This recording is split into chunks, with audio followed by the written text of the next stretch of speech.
Assalamualaikum warahmatullahi wabarakatuh.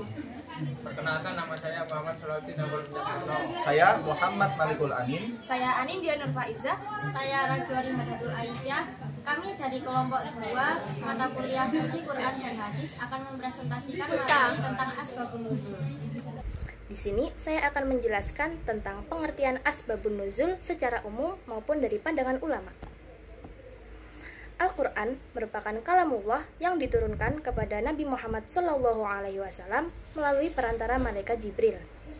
Al-Quran merupakan pedoman hidup bagi seluruh umat manusia, khususnya umat muslim, yang diturunkan secara berangsur-angsur selama 22 tahun, 2 bulan, 22 hari. Pada mulanya, suatu ayat diturunkan untuk memberitahukan kejadian yang telah lalu, kejadian sekarang, serta berita yang akan datang. Tetapi seiring berjalannya waktu, kehidupan di zaman Rasulullah telah terjadi berbagai peristiwa sejarah. Kemudian turunnya sebuah ayat menjadi penjelas tentang suatu kejadian atau peristiwa yang telah terjadi. Asbabun nuzul berasal dari kata asbab yang artinya sebab, alasan atau ilat, dan nuzul yang artinya turun. Jadi asbabun nuzul berarti sebab turunnya ayat Al-Quran. Salah satu ulama, yaitu Asy-Syabuni, memaparkan bahwa asbabun nuzul adalah peristiwa atau kejadian yang menyebabkan turunnya satu atau beberapa ayat mulia yang berhubungan dengan peristiwa dan kejadian tersebut, baik berupa pertanyaan yang diajukan kepada Nabi atau kejadian yang berkaitan dengan urusan agama. Setelah ini saya akan menjelaskan beberapa peran penting asbabun nuzul dalam memproduksi hukum Islam. Yang pertama itu adalah alat untuk mengetahui hubungan antara nas dengan konteks sosial. Al-Quran yang diturunkan secara berangsur-angsur itu selalu menyesuaikan konteksnya. Contohnya seperti hukum khamar. Dari awalnya diperbolehkan oleh Allah hingga akhirnya Allah mengharamkannya. Yang kedua itu adalah untuk mengetahui rahasia ditetapkannya suatu hukum. Dengan mengetahui asbabun nuzul, kita akan mengetahui kenapa hukum tersebut ditetapkan oleh Allah. Yang ketiga itu untuk menghindari kesalahan dalam memahami maksud nas. Dengan mengetahui asbabun nuzul, kita akan terhindar dari segala macam kesalahan dalam penafsiran atau penetapan hukum atau kesesatan dalam hal tersebut. Selanjutnya, yang keempat itu adalah untuk menghindari pembatasan hukum. Dengan memahami asbabun nuzul, kita akan dapat memahami konteks penetapan hukum yang tepat. Selanjutnya yang nomor 5 itu adalah untuk mengetahui taksis hukum. Dengan memahami asbabun nuzul, kita akan mengetahui pengkhususan hukum tersebut kemana dan oleh siapa. Selain itu kita dapat memahami isi Al-Quran, isi kandungan dalam Al-Quran. Selanjutnya yang nomor 6 itu adalah untuk menyingkap makna hukum dari suatu lafaz. Dan yang terakhir itu adalah untuk mengetahui identitas orang yang menyebabkan diturunkannya suatu ayat. Dengan memahami asbabun nuzul, kita akan mengetahui siapakah tokoh di balik ayat tersebut. Kenapa ayat tersebut diturunkan? Contohnya seperti Quran surah Al-Lahab. Tokoh di balik surah tersebut itu adalah Abu Lahab dan istrinya. Asbabun nuzul merupakan bahan sejarah yang memberikan keterangan terhadap turunnya suatu ayat Al-Quran. Berikut merupakan beberapa peristiwa asbabun nuzul tersebut. Yang pertama adalah turunnya perintah membaca. Sebelum Nabi Muhammad diangkat menjadi nabi, beliau sering menyendiri di Gua Hira, sebuah tempat yang tenang di sekitaran Mekah. Di sana beliau merenungi keadaan masyarakat yang penuh dengan kemusyrikan, ketidakadilan, dan kebodohan. Pada saat usia 40 tahun, tepatnya pada bulan Ramadan, Allah SWT memilih beliau untuk menerima wahyu untuk pertama kalinya.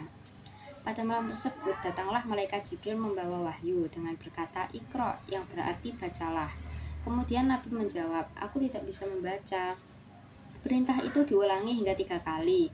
Lalu Jibril membacakan Quran surah Al-Alaq ayat 1-5 yang artinya, "Bacalah dengan nama Tuhanmu yang menciptakan. Dia telah menciptakan manusia dari segumpal darah. Bacalah dan Tuhanmu lah yang maha pemurah, yang mengajarkan manusia dengan pena. Dia mengajarkan manusia apa yang tidak diketahuinya." Peristiwa ini menandai awal kenabian dan permulaan turunnya Al-Quran, serta menjadi tanda bahwa Islam adalah agama yang mendorong umatnya untuk mencintai ilmu pengetahuan. Berikutnya yang kedua adalah perubahan arah kiblat. Pada saat hijrah ke Madinah, Nabi Muhammad melaksanakan sholat dengan menghadap ke Baitul Maqdis di Palestina. Menghadap ke arah tersebut juga masih memungkinkan beliau menghadapkan tubuhnya ke Ka'bah saat berada di Mekah. Tetapi setelah berada di Madinah, posisi keduanya tidak lagi searah. Beliau sangat berharap agar kiblat sholat umat Islam dipindahkan ke Ka'bah di Mekah, rumah pertama yang dibangun untuk menyembah Allah. Nabi juga sering mengadahkan wajahnya ke langit, menunggu wahyu untuk menetapkan arah baru. Kemudian Allah Subhanahu wa taala menurunkan wahyu dalam Quran surah Al-Baqarah ayat 142 sampai 144 yang artinya, "Sungguh kami melihat wajahmu sering mengadah ke langit, maka sungguh kami akan memalingkan engkau ke kiblat yang engkau sukai, maka palingkanlah wajahmu ke arah Masjidil Haram." Ayat tersebut turun setelah Nabi hijrah ke Madinah. Pada saat itu, beliau sedang melaksanakan sholat duhur bersama para sahabat. Setelah menerima wahyu, Nabi langsung mengubah arah sholatnya. Masjid tempat peristiwa tersebut kemudian dikenal dengan nama Masjid Qiblatain atau Masjid Dua Kiblat. Peristiwa ini mengajarkan kita untuk selalu tunduk pada perintah Allah dan menerima ketentuannya dengan penuh keikhlasan. Berikutnya yang ketiga, larangan meminum homer. Sebelum Islam datang, masyarakat Arab sangat akrab dengan homer, baik sebagai minuman sehari-hari maupun dalam pesta. Kebiasaan ini menimbulkan banyak masalah, diantaranya pertengkaran, hilangnya akal sehat, bahkan kerusakan moral. Islam datang untuk memperbaiki akhlak manusia, tetapi Allah SWT menurunkan hukum larangan homer secara bertahap agar umat mudah menerima dan meninggalkannya.